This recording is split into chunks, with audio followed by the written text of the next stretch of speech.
우리나라 위인 중에요, 절대로 건드리면 안 되는 두 분이 있습니다.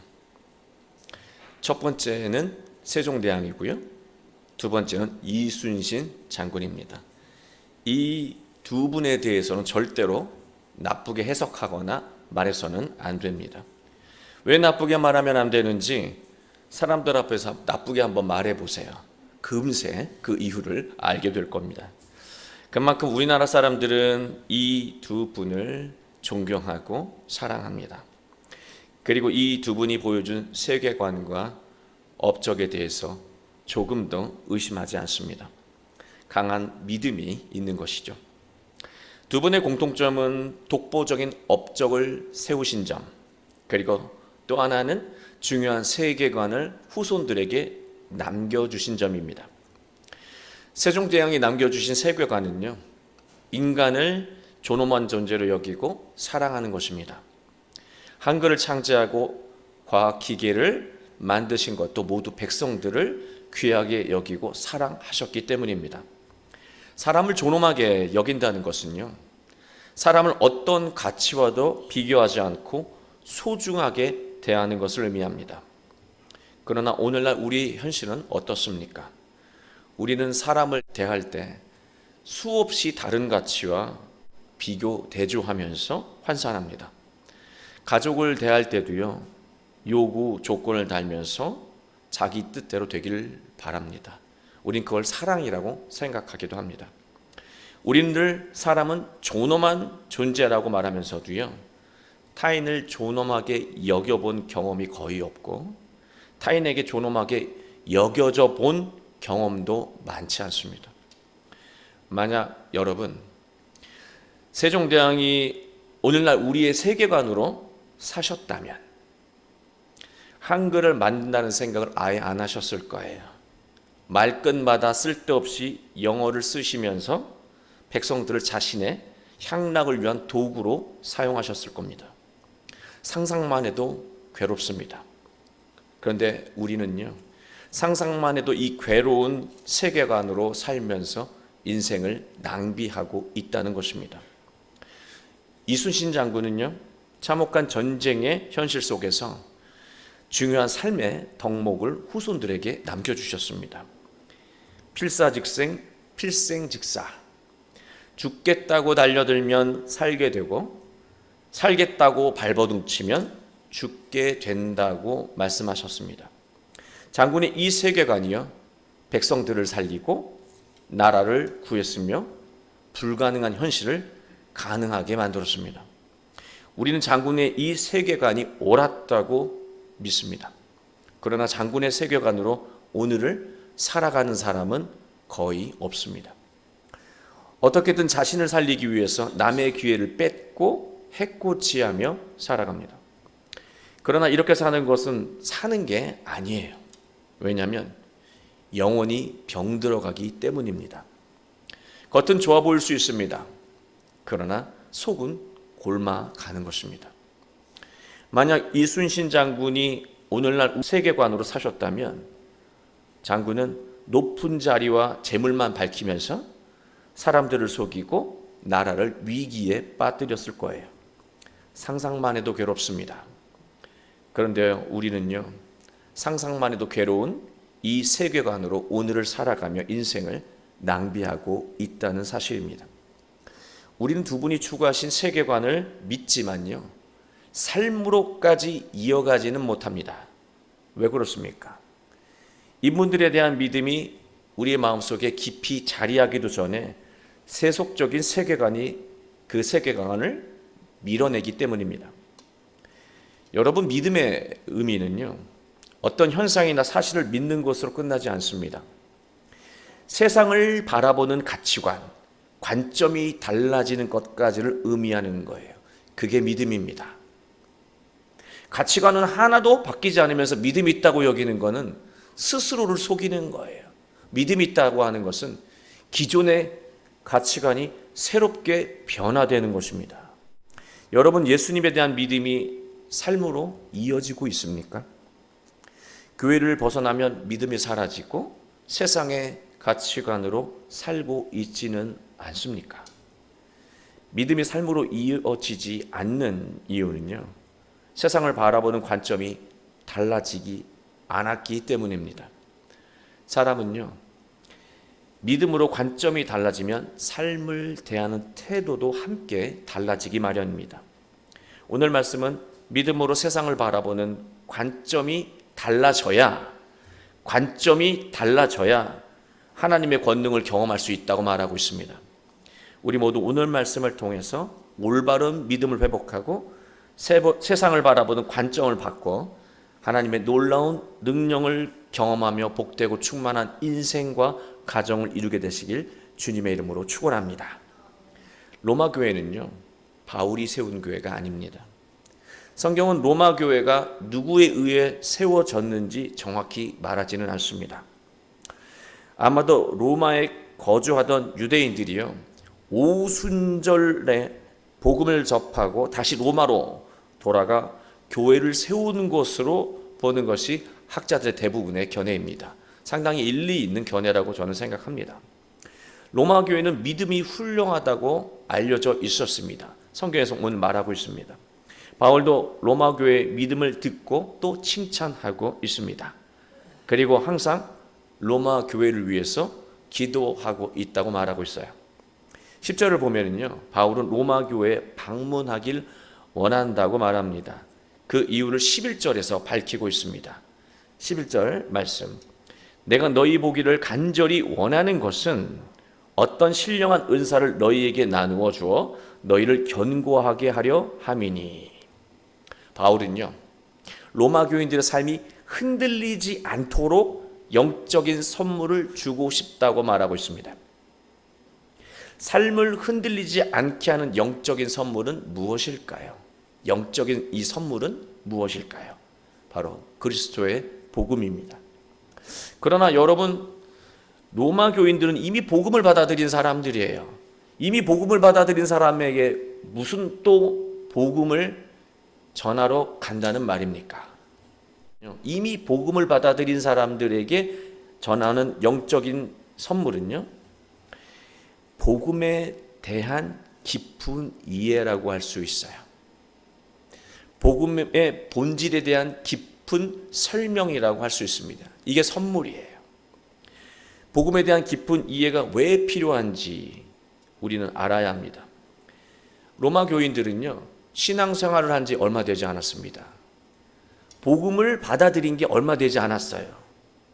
이제야 믿음 생활에 입문한 사람들이었고, 그런 사람들이 모여있는 교회가 로마 교회였다라고 하는 것입니다. 복음의 본질과 믿음의 의미를 정확히 알고 있다고 할 수는 없는 거예요. 우리가 세종대왕과 이순신 장군의 세계관이 아무리 옳다고 믿어도요, 우리의 세계관이 근본적으로 바뀌지 않으면 우리는 두 분처럼 살 수 없다고 말했습니다. 세상을 바라보는 세계관은요, 쉽게 바뀌지 않습니다.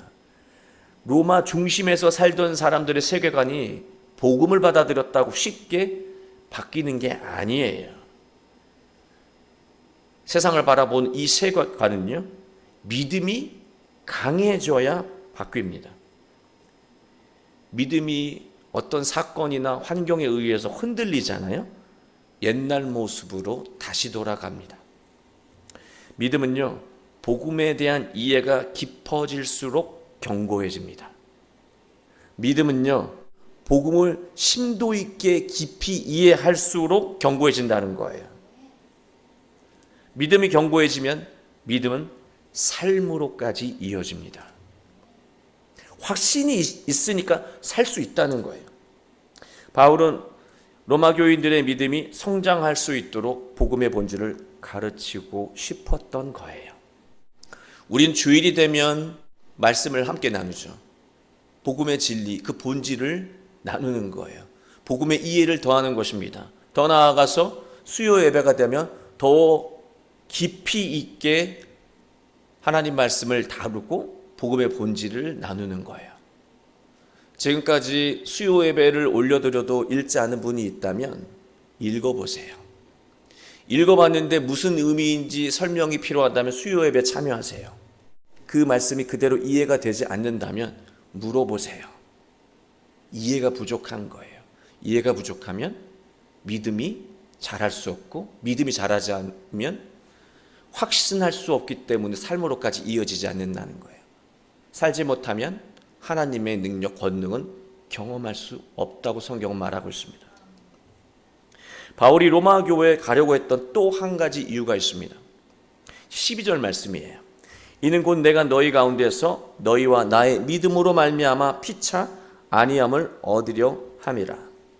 바울은요, 서로의 믿음으로 위로를 받으려고 로마 교회에 가고 싶다고 말하고 있어요. 저는 여기서 질문이 생겼습니다. 의문이 생겼어요. 로마 교인이야 바울을 통해서 위로를 받겠지만, 신앙이 성숙하고 믿음이 깊은 바울이 신앙을 처음 입문한 사람들을 통해서 어떤 위로를 받고 싶었을까요? 중요한 말을 전하고 있습니다. 로마는 어떤 곳이에요? 기독교 박해의 중심지입니다. 그런 곳에서 믿음이 좋은 교회가 세워지고 있다는 사실이에요. 이 사실은요, 하나님이 지금도 일하시며 세상을 다스리고 계심을 확신하게 만듭니다. 세상을 로마가 다스리고 지배한다라고 여기는 게 세상의 어떤 관점이에요. 그러나 그 기독교 박해의 중심지에서 믿음이 좋은 교회가 자라나고 있다라고 하는 사실은 놀라운 일이에요. 이건 하나님의 능력이 아니고서는 있을 수가 없는 일이에요. 바울은 그 로마 교회에 가서 박해로 인해 위축된 자신의 믿음이 견고해지기를 바랬던 것입니다. 누구보다 믿음에 기뻤던 바울도요, 스스로 더 성장해야 하는 믿음의 분량이 있다고 여기고 있는 거예요. 그 깊이 있는 신앙을 가진 사람이 계속해서 신앙이 부족하다고 고백하고 있습니다. 바울의 이러한 세계관은요, 중요한 가치관을 만들었습니다. 14절 말씀이에요. 헬라인이나 야만인이나 지혜 있는 자나 어리석은 자에게 다 내가 빚진 자라. 당시 사람들을 구분하는 세계관은 헬라인이 아니면 야만인, 지혜 있는 자가 아니면 어리석은 자로 구분했습니다. 헬라인이 아니면 그냥 야만인으로 보는 거예요. 그리고 지혜 있는 자가 아니면, 그리스 철학을 알지 못하는 사람이면 그냥 어리석은 자로 구분하는 것이죠. 아주 단순하게 사람을 구분했어요. 이러한 세계관으로 그 당시 사람들은 살았습니다. 여기서 바울은 자신을 빚진 자라고 말하고 있습니다. 그 이유는요, 자신을 모든 사람에게 복음을 전할 책임이 있는 존재로 여긴 거예요. 나는 만난 사람이나 만나지 않는 사람이나 모두에게 복음을 전해야 될 책임이 있는 자. 내가 아직 책임을 다하지 못했다면 아직 그 빚을 갚지 못했다고 여기는 거예요. 바울은 자기가 인생에서 만나는 모든 사람들이 전도의 대상자로 여긴 거예요. 그 전도의 대상자는 구분하지 않습니다. 가난한 사람, 부자, 지혜 있는 사람, 무지한 사람, 헬라인, 유대인 상관하지 않습니다. 모두가 다 하나님의 복음을 전해야 되는 사람이라고 여기고 있는 거예요. 지금 우리는 바울의 가치관을 회복해야 합니다.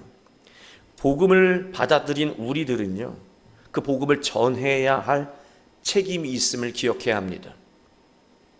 이 가치관이 있고 없고에 따라서요, 수시로 우리에게 찾아오는 복음의 전도의 기회가요, 그냥 지나칠 수도 있고요, 그 전도의 기회가 전도의 열매로 살아날 수도 있다는 거예요. 우리가 전도하지 못하는 이유는 부끄러워서, 두려워서, 말주변이 없어서라고 생각할 수도 있겠지만요, 복음을 전해야 할 책임이 있다는 생각을 우리가 잊고 살기 때문에 그런 거예요. 이 책임감, 이 빚진 자의 마음을 우리가 회복한다면 우리는 어떤 순간마다 그 순간이 복음을 전할 기회라고 여기며 하나님의 그 놀라운 사랑을 많은 사람들에게 전할 수 있게 될 것입니다. 가족들이 항상 곁에 있어도요, 기회는 계속해서 흘러가고 있는지도 모릅니다. 우리에게 지금 필요한 것은 바울의 이 가치관이에요. 이제 바울은요, 로마 교인들의 신앙의 세계관을 뒤흔들 수도 있는 지점을 조심스럽게 언급하기 시작합니다. 그게 16절 말씀이에요. 내가 복음을 부끄러워하지 아니하노니 이 복음은 모든 믿는 자에게 구원을 주시는 하나님의 능력이 됨이라. 먼저는 유대인에게요 그리고 헬라인에게로다. 바울은요 복음을 부끄러워하지 않는다고 말하고 있습니다. 그런데 이 말 안에는요 중요한 의미가 담겨 있어요. 나는 복음을 부끄러워하지 않습니다. 여러분, 어떤 느낌이 전해집니까? 여러분 중에는 복음을 부끄럽게 여기는 분들 계시죠? 라고 하는 뉘앙스가 이 고백 안에 담겨 있다라고 하는 거예요. 복음의 핵심은 무엇입니까? 십자가의 역설적인 가르침입니다. 십자가에 매달아 처형하는 방식은요, 유대의 처형 방식이 아니라 로마의 처형 방식이었습니다. 십자가의 처형은요, 가장 수치스럽고 참혹한 형벌이었습니다. 로마의 철학자 키케로는요, 십자가를 시민의 눈과 귀에서 멀리 해야 할 형벌이라고 말했습니다. 로마인들은 십자가를 입에 담는 것조차 꺼렸다라고 하는 거예요. 그게 십자가예요. 근데 그 십자가를 자랑해야 한다는 거 아닙니까? 로마인의 세계관으로 이게 가능할까요? 복음의 가르침은 다 좋아요. 나를 살리고 우리 가족을 살리고 구원해요. 다 좋습니다. 그런데 하나 걸리는 게 있어요. 로마인의 세계관으로 보면 하나 괴로운 가르침이 있습니다. 십자가의 가르침만은 참 수용하기가 어렵다는 거예요. 로마 교인들은 사람들에게 십자가에 달려 죽은 예수님을 구원자이시고 하나님의 아들이라고 말하는 것이 부끄러웠을 거예요. 부담스러웠을 것입니다.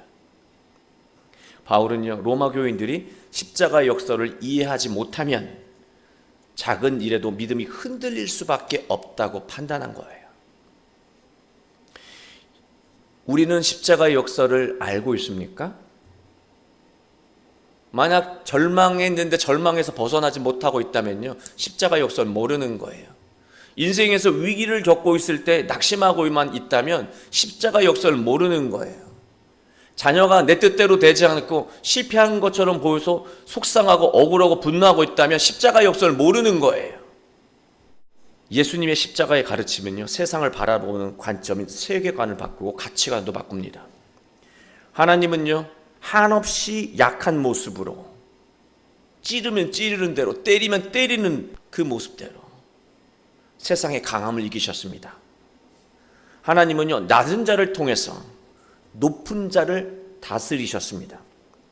하나님은요, 부끄럽게 여기는 것을 자랑스러운 것으로 변화시키셨고요, 자랑스럽게 여겨온 것들이 한없이 초라하고 부끄러운 것으로 바꾸셨습니다. 그게 십자가의 역설이에요. 십자가의 가르침으로 세계관이 바뀌면요, 추구하는 삶의 가치도 달라집니다. 전과 다른 새로운 모습으로 살게 되는 거예요. 바울은요, 복음을 통해 세계관이 바뀌고 가치관이 새로워지면 복음은 그 자체로 하나님의 능력이 된다고 말하고 있습니다. 가치관이 바뀌면 복음은 그 자체로 하나님의 권능이 된다고, 디나미스가 된다고 말하고 있어요. 여러분, 우리가 예수님을 믿고 살아가는데도 여전히 삶의 문제에서 벗어나지 못하고 관계의 불행을 계속해서 반복하고 있다면 우리의 세계관이 하나님 중심의 세계관으로 바뀌지 않은 거예요. 가치관도 세상의 가치관 그대로인 것입니다. 우리는 자랑스럽게 여겨야 할 것은요, 여전히 부끄럽게 여기고 있고요, 부끄럽게 여겨야 할 것들은 오히려 자랑거리로 여기며 의시되며 살아가고 있다는 거예요. 그렇다면 지금 우리는 어떻게 살아야 할까요? 우리가 그런 상황 속에 있다면 우리는 지금 어떤 마음으로, 어떤 관점으로 살아야 할까요? 바울은 17절에서 답을 주고 있습니다. 복음에는 하나님의 의가 나타나서 믿음으로 믿음에 이르게 하나니 기록된 바 오직 의인은 믿음으로 말미암아 살리라 함과 같으니라. 하나님의 의는요, 사람의 생각과 말로 다 담을 수가 없는 개념이에요. 우리가 생각하는 그런 의가 아니에요. 차원이 달라요. 인간의 말과 언어로 다 설명할 수가 없는 게 하나님의 의입니다. 그러함에도 불구하고 이 자리가 설교의 자리이기 때문에 어쩔 수 없이 정리해서 말을 해야 한다면요, 하나님의 의는요, 가장 완전한 상태, 상황이 바뀌어도 흔들림이 없는 가장 완전한 상태, 부족함도 결핍도 없고 불의함도 없는 가장 이상적인 상태가 바로 하나님의 의, 하나님의 의로움이라고 하는 것입니다. 사람이 이러한 상태에서 살게 되잖아요. 삶의 문제가 해결됩니다. 관계가 회복됩니다. 그리고 복된 삶을 이루게 됩니다. 그리고 생일을 마치는 순간에 궁극적인 구원을 이루게 됩니다. 그게 바로 하나님의 의가 주는 은혜예요. 하나님의 의, 그 하나님의 의로움이 어디에서 온다고 바울은 고백하고 있습니까? 복음에서 온다는 거예요. 그런데 복음 아는 것, 복음을 읽는 것, 복음을 배우는 것, 그것을 게을리한다고요? 너무 어리석은 것이죠. 그 놀라운 능력이 복음에 대한 이해에서 나오는데 로마 교인들은 이미 복음 받아들였다니까요. 복음이 성숙하게 이해되지 않으면 하나님의 권능은 일어나지 않는다고 바울은 말하고 있는 거예요. 그러니 복음을 피상적으로 아는 것이 아니라 깊이 이해해야 합니다. 읽고 또 읽고 배우고 또 배워야 합니다. 또 나누고 또 나누고 묵상하고 또 묵상해야 하는 것이 복음이에요. 바울은 믿음으로 믿음에 이르게 한다고 말하고 있습니다. 이 말을 직역하면요, 믿음으로부터 나서 믿음을 향해 간다는 말이에요. 이게 무슨 말이냐면요, 예수 그리스도를 영접한 믿음, 이 출발점 아닙니까? 예수님 구원자라고 확신하게 됐습니다.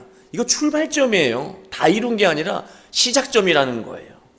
여기서 출발해서, 믿음에서로부터 출발해서 거듭나서 믿음을 향해 간대요. 누구의 믿음을 향해 나아갑니까? 어떤 믿음을 향해 나아가는 거예요? 예수님이 가졌던 믿음, 그 예수님의 믿음이 있는 곳까지 향해 나아가는 것을 말해요. 복음을 듣고 예수님을 영접했잖아요. 그게 다가 아니라 거기서부터 시작해서 예수님의 믿음의 분량까지 나아간다라고 하는 거예요. 복음에 순종하며 하나님의 의를 이루어갈 때 믿음이 성장하게 됩니다. 믿음이 성장할수록 하나님 중심의 세계관을 유지하며 흔들림이 없는 구원의 삶을 이룰 수 있게 된다고 바울은 말하고 있는 것입니다. 바울은 하박국 2장 4절을 인용하면서 말합니다. 오직 의인은 믿음으로 말미암아 산다. 이거 많이 우리가 암기하고 있는 또 구절이기도 한데요, 애석하게도 이 번역은 조금 잘못된 부분이 있습니다. 정확하게 번역하면요, 이렇게 번역될 수 있습니다. 믿음으로부터 난 의인은 살 것이다. 오직 의인은 믿음으로 말미암아 산다가 아니고요, 믿음으로부터 난 의인은 살 것이다. 믿음에서 생겨난 하나님 중심의 세계관으로 사는 사람이 곧 의인이고요, 하나님이 원하는 의인이고, 그가 하나님 보시기에 생명력 넘치는, 살아도 사는 것 같은 인생을 산다고 바울은 말하고 있는 거예요. 믿음으로 태어난 사람, 거듭난 사람, 그가 하나님이 진정 원하시는 의인이고, 그가 하나님의 권능을 경험하며 산다는 거예요. 사랑하는 교회 여러분, 지금 우리가 하나님의 권능을 경험하지 못하며 살고 있다면 우리가 아직도 세상 사람들의 세계관으로 살고 있다는 증거입니다. 하나님 중심의 세계관으로 바꿔야 합니다. 눈에 보이지는 않지만 지금도 하나님은 우리를 위해, 여러분을 위해, 여러분의 가정과 자녀를 위해 일하고 계시고, 믿고 순종하는 사람이 반드시 생명의 열매를 맺을 수 있도록 만드신다라고 하는 거예요. 이끄신다라고 하는 거예요. 그런 분이 하나님이라고 하는 거예요. 세상은 그렇게 하나님을 통해서 움직인다는 거예요. 그 세계관을 다시 회복해야 한다는 것입니다. 지금 부끄러운 일이 있어서 힘들어 하십니까? 자기 인생이 부끄러우세요? 지금도 절망스러운 일에서 벗어나지 못해서 낙심하고 계십니까? 늘 그 일을 떠올리면 낙심이 되세요? 그런 일이 있습니까? 지금 예수님의 십자가의 진리로 가치관을 새롭게 하십시오. 그러면 위기는 기회로 바뀌고 절망은 소망으로 바뀝니다. 부끄러움은 더 이상 부끄러움이 아니라 자랑스러운 삶의 출발점이 된다라고 하는 것입니다. 우리 모두 예수님을 통해 세상과 인생을 바라보는 관점을 새롭게 하고, 가정을 바라보는 관점을 새롭게 하고, 배우자를 바라보는 관점을 새롭게 하고, 자녀를 바라보는 관점을 새롭게 하고, 자기 인생을 바라보는 관점을 새롭게 하고, 어떤 상황 속에서도 흔들림이 없는 충만한 인생과 가정과 교회를 이루어 가시기를 주 예수 그리스도의 이름으로 축원합니다.